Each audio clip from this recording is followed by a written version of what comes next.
92-ci ilin əvvəllərində qəhrəmancasına düşmən üzərinə yürüyərək öz mübarək canını fəda edən və itkin düşən Lətif qardaşımızın dəfninə yığılmışıq. Bugün Azərbaycan özünün ilham qaynağı olan şərəfli tarixinin səhifələrini yaşayır.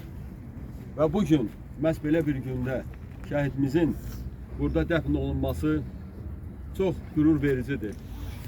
Bir neçə gündən sonra bütün Azərbaycan xalqı, bütün Türk dünyası 8 noyabr qələbəsini qeyd edəcək.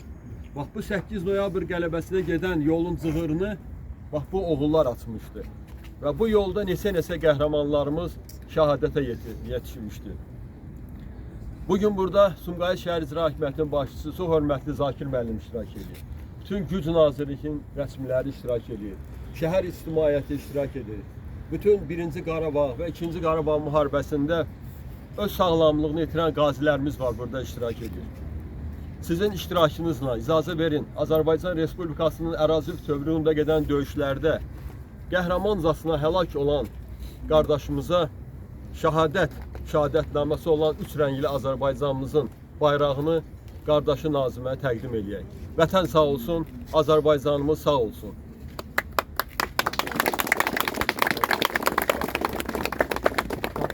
Vətən sağ olsun. Allah rəhmət eləsin.